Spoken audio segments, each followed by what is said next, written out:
whenever you guys are ready for Coach. Hey, Coach, it's Trevor Groves with CUTalkers.com. 7 sacks today. I think you had 3 in the first 2 series. How important was it for y'all to be able to disrupt the backfield and force Hartman out of his comfort zone? Yeah, I mean, obviously you want to affect the quarterback. We were able to get a lot of pushback, and guys were winning one-on-one. And, we want to start faster, very rhythmic offense. Had great success. And like anything, you go on the road, you're playing in a hostile environment, and you make them uncomfortable early. That affects them to some degree. We still made some plays, but you got to believe that, that fueled us, certainly as a unit and certainly as a team. And got the crowd. We talked a lot about getting the crowd something to cheer about, getting them excited, bringing the intensity, the emotion, the passion, who we are as from a home field advantage. Man, they were awesome today. Really affected. Yeah, I don't know how many false starts they had, but they had a bunch of those, and it's very hard, for them to communicate and our players feed off that energy. So starting fast was huge, and the guys ran. They were terrific. Sometimes it was our guys went in bringing extra hats, and then other times we had good coverage and make it hold the ball a little bit longer. So at times we really did a great job of complimenting each other up front and in the back end. Brent, this is Larry. Did you feel going in that this was a good matchup for you guys, just given what we saw, like the physical superiority you talked about, and also all the pressures that you feel good, but that's the most complete group of receivers they've had. And again, they're averaging over 50 points a game the last, I believe, 5 or 6 games. And so they're very, again, that football is a rhythmic game as well.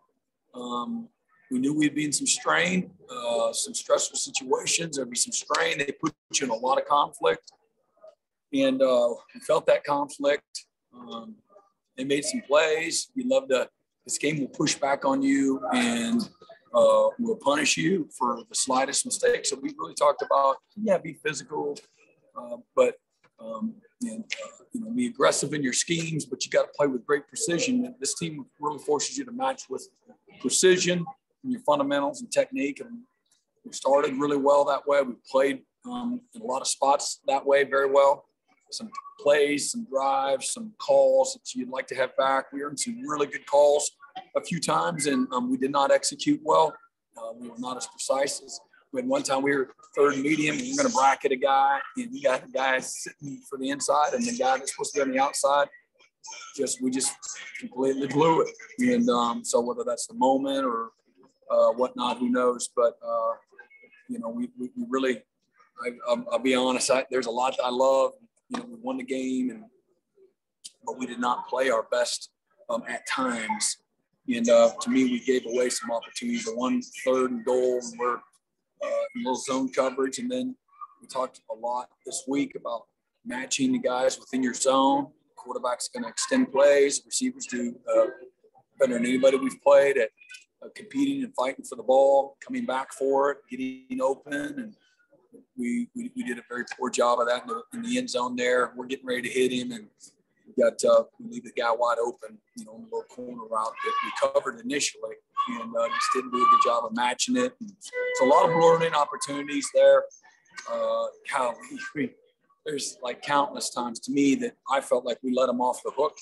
They're a great team, and they're hard to defend, but we're in some, and I don't say it much, but there's some times we're in some very, very good calls. We just got to do a better job of the execution of it. One time we fall down on a 3rd and 3. We got, he's holding on to the ball. Almost they were hitting him on another time on 3rd and 2 or 3. And we let him off the hook a number of times. It didn't have to get interesting is my point. And we're right there. Some of it, some youth, and then some other times you just got to be more precise. And I think one time we had a DB playing the backside receiver, just kind of slip and fall, and the guy gets open, and again they're able to extend drives and get points and stuff like that. So we got a lot to get better at. Man, I'm so proud of our guys. Their fight, and again at the end of the day, we played well enough to really again not let the game be in doubt here all the way to the end. So to beat the 10th ranked team at home, high scoring team that's playing really, really good football here the back half and whatever the whole year. They're the hottest team, in the conference. So proud of our guys. Hey, Coach, go ahead, Trevor. Go ahead. Wake Forest really likes to make its a living throwing those deep balls to those big wide receivers. They get a lot of pass interference calls on the jump balls. Series Mario had that PBU. There was some contact there, but the ref let it go. How important was it that the referees were letting them play and letting that contact go for you? Let the contact go both ways. Absolutely. Right. That's they're going to throw the back shoulder balls with guys extending and holding you off. That's what they do. And if that's going both ways, that's the way they let the game be played. And so it's big, call the game how they need to call it. And I thought it was the right call or no call. And so they do make a lot of plays. They're really good at going to get the ball. And again, they put you're in option defense. Even sometimes they're in cover two a number of times, and they work back and get open, coming back for the ball. That's discouraging, but Mario's behalf on that first third down, that was really good by him. Really good, excellent drill work and fundamental showing up. Hey, Coach, this is Chris Idell from Herb FM Radio and Baltimore Class Relations on the win. You controlled the running game today against Wake Forest. They had a good running back. I know they had a freshman running back today, but what do you guys got to do to continue that week with South Carolina? They have a very good offense as well. Yeah, they're deep at running back. They're really good. And, the thing that Wake does, they make it really hard to get the quarterback run game involved. And, they can get the extra hat and they ride the slow mesh and then he can keep it and follow the back. There's a lot going on there that may or not meet the naked eye and put a lot of stress on you. I know South Carolina, they're deep at running back. They're really good. Got big, strong dudes.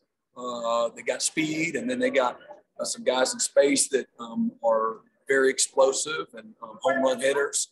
And we were talking, after our game with our guys that there's a few positions on the team. I know they got the really good receiver, number 6, and we got good tight ends, and then the running backs might be the strength of their offense. Really good depth there and some real playmakers. Brent, you got Trenton Simpson on one play. He's wreaking havoc in the backfield and getting a sack, and on the next, he's on the back end playing safety. Is he kind of blossoming as the versatile threat that you thought he could be? Yeah, and then there's so much more I want to do as well to utilize his skill set. And he's proud of him, because there's a learning curve there, and he's been awesome. He's gotten better as the year's gone on. And that's what you want for all your players. He's been a terrific leader and just very dynamic and some of the things he could do, just trying to, within the confines of what we do, find ways to in position to utilize his skill set to fit in with everybody else's. He's really proud of him. Coach Trevor, again, how cool was it for Skowski on his super senior day, last home game in Death Valley, to come up with that big sack and kind of set the tone right off the bat? Yeah, it's awesome. Jamie's made a ton of huge plays for us, home and away. And senior day here in the Valley, man, so special. And he's meant so much to us, our locker room and our defense, and him and Balin, and all of our seniors. They've been just amazing. But Jamie, he's been real special. You got that dog that everybody loves when you watch him play. Plays with great passion, intensity, and toughness, and he's so smart. Makes very, very few mistakes. He just helps everything be fluid on our side of the ball. So that was huge. No surprise. He's going to play his best, when the back's against the wall. And his last opportunity, man, he's got an amazing, all of our seniors too, but amazing legacy. We'll take one or two more for Coach V.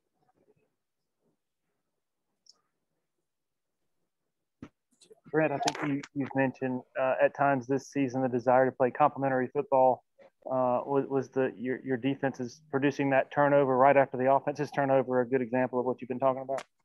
No doubt. Yeah, today was a great day. Probably the best we've played as a football team. I think that goes without saying. That's what it looks like. And, we've been close all year. What the offense has been able to do, despite all those guys down. Just I felt so bad for them.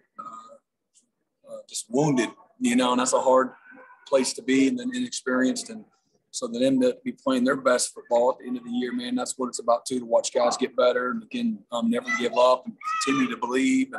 And today, man, we really did. That was a clinic on, complimentary football for sure.